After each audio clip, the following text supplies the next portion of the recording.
அனைவருக்கும் வணக்கம். இன்றைய பதிவில் நான் சொல்ல போகிற ஒரு முக்கியமான விஷயம் என்னன்னா இடைவெளி. இந்த இடைவெளியோட முக்கியத்துவம் என்ன தெரியுங்களா?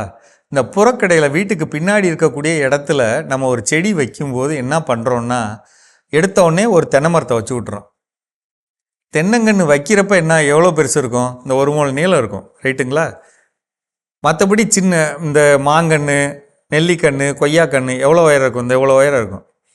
நம்ம இவ்வளோ உயரம்தான் நினச்சிட்டு நம்ம அங்கங்கே வச்சு விட்டுறோம். அது வளர்ந்து வரும்போது என்ன ஆகிடுதுன்னா, நம்மளோட வீடோட பின்பக்கம் ஃபுல்லாத்தையும் அடைச்சிருது தென்னை மரம். அப்போ இந்த மற்ற மரங்கள் எங்கே வளரும்? நிறைய பேர் பார்த்திங்கன்னா 2வது வருடத்தில் பிடுங்கி கீழே போடுறீங்க. தயவு செய்து எந்த ஒரு மரத்தையும் நம்ம வீட்டுக்கு பின்னாடி நடும்போதோ, மொட்டை மாடியில் நடும்போதோ, நிலத்தில் நடும்போதோ 5 வருடத்துலேருந்து 7 வருடமான அதே மரம் எவ்வளவு பெருசு அப்படின்னு நேரில் போய் பார்த்துட்டு வாங்க. உதாரணத்துக்கு 4 தென்னை மரத்துக்குள்ளே ஒரு மாமரம் வைக்கலாமான்னு கேட்குறீங்க. மாமரம்ங்கிறது அகலம் குறைந்தபட்சம் 20 அடியிலேருந்து அதிகபட்சம் 40 அடி வளரக்கூடிய மரம். அதை கொண்டு போய் 4 தென்னை மரத்துக்குள்ள நடுவில் வச்சிங்கன்னா தென்னை மரத்தில் ஏற முடியாது, இறங்கவும் முடியாது. இன்னும் சொல்லப்போனால் மாமரத்துக்கு வேணுங்கிற சத்துக்கள் கிடைக்காது, வெயில் கிடைக்காது. வெயிலில் தான் அது உணவு தயாரிக்கும். இருக்குங்கிறதுக்காக எல்லா இடத்துலையும் வச்சிடக்கூடாதுங்க. சின்னதாக இருக்கிறப்ப நம்ம கூட சின்ன பிள்ளையாக இருக்கிறப்போ ஒரு முழ நீளம் தான் இருந்தோம். இன்னும் அதே ஹைட்லையாக இருக்கும். ஏன் இந்த தப்பை மட்டும் பண்ணுறோம்?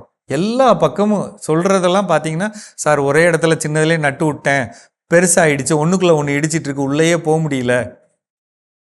இடைவெளிங்கிறது ரொம்ப முக்கியங்க. அதே மாதிரி தான் காய்கறி பயிர்கள் நடவு செய்யும்போது, வீட்டுக்கு பின்னாடி காய்கறி பயிர் நடவு செய்கிறீங்கன்னா நீங்கள் நல்லா பார்த்துருப்பீங்க, பெருசாக வளர்ந்ததுக்கப்புறம் பார்த்துருப்பீங்க, கத்திரிக்காய் செடி 3 அடி அகலம் வரும். அப்போ 3 அடி ஒரு செடி இருக்குன்னா, இன்னொரு செடி 3 அடி இருக்குன்னா இடையில நீங்கள் நடக்கணும்ல, நடந்து போய் தானே காயை பறிக்கணும். அதுக்கு ஒரு சின்ன இடைவெளி வைக்கணும்ல.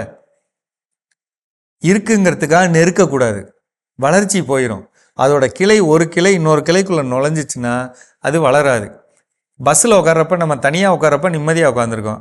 யாராவது ஒருத்தர் ஜன்னல் பக்கத்தில் உட்காந்துருக்கப்போ அவங்க பக்கத்தில் உட்கார யோசிக்கிறோம் பார்த்தீங்களா? நம்ம என்ன நினைக்கிறோம்? அவரை தொட்டுக்கிட்டு உட்காரணுமோ? தொட்டுட்டு உட்காந்தா என்ன நடக்க போகுது? ஒன்றும் ஆகாது அப்படின்னு நம்ம யோசிக்கிறோம்ல. இதே யோசனை தான் பயிர்களுக்கு இருக்கும். இதுதான் நம்ம இந்திய விஞ்ஞானியோட கண்டுபிடிப்பு, நோபல் பரிசோட கண்டுபிடிப்பு. சரிங்களா? நம்மளுக்கு இருக்க உணர்வுகள் நம்மளுடைய பயிர்களுக்கு இருக்கும்.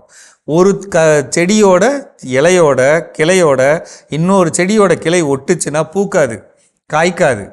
அந்த கவனம் வச்சுக்கோங்க. தள்ளி வைங்க. தள்ளி வைக்கிறது தப்பு இல்லை. நம்ம தமிழ்நாட்டில் இருக்கக்கூடிய எல்லா மரங்களுக்கும் வெயில் வேணும். 2 மரத்துக்கு இடையில வெயில் காற்று போனாதான் இந்த பக்கம் சைடெல்லாம் இருக்குது பார்த்தீங்களா, அங்கெல்லாம் பூ வரும், அங்கெல்லாம் காய் வரும். அப்படி இல்லைன்னா மாமரத்தில் மேலே மட்டும்தான் பூ வரும், மேலே மட்டும்தான் காய் வரும். புரியுதுங்களா? வெயில் இருக்கணும், வெப்ப காற்றடிக்கணும், எல்லா பக்கமும் அடிக்கணும். மல்லிகைப்பூ பறிக்கிறீங்கல்ல, நீங்கள் தோட்டத்தில் போய் மல்லிகைப்பூ பறிக்கிறப்ப என்ன நடக்குது அப்படின்னா, நிறைய பேர் என்ன நினச்சிட்டு இருக்கீங்கன்னா மல்லிகைப்பூ உச்சியில் மட்டும்தான் பூக்கும்ன்ட்டு. எல்லா பக்கமும் பூக்குங்க, எல்லா பக்கமும் பூக்கும். எப்போ? இடைவெளி வைக்கணும். 5 அடிக்கு 5 அடி, 6 அடிக்கு 6 அடி இடைவெளி வைக்கிறப்ப தான், அதுக்குள்ளே வெப்ப காற்று போகிறப்ப தான் நமக்கு அதிகமான லாபம் கிடைக்கும். எந்த பயிர் வைக்கிறதுக்கு முன்னாடியும் நர்சரியில் வாங்குறப்ப பயிர் சின்னதாக இருக்கும், விதையாக போடுறப்ப விதை சின்னது. எந்த பயிரையும் தள்ளி தள்ளி நட்டு பாருங்க. அதே மாதிரி கடலை நடும்போது, நிலக்கடலை நடும்போது வரிசைக்கு வரிசை 1 அடி இடைவெளி இருக்கணும். ஒரு பயிருக்கும் இன்னொரு பயிருக்கும் 10 சென்டிமீட்டர் இடைவெளி இருக்கணும். அப்படி இடைவெளி வச்சுட்டா தான் அதோட கீழே வேரோடி நிறைய காய்கள் வரும். ஒரு தூருக்கு 40 காய் 50 காய் பிடிக்கும்னா இடம் இருந்தால் தான் வரும். நீங்கள் நெருக்கி நட்டு விட்டுட்டிங்கன்னா எப்படி இது வரும்? தயவு செய்து இடைவெளியை தெரிஞ்சு நடுங்க. இல்லைன்னா தயவுசெய்து கேட்டுக்கங்க, கேட்டு செய்யுங்க.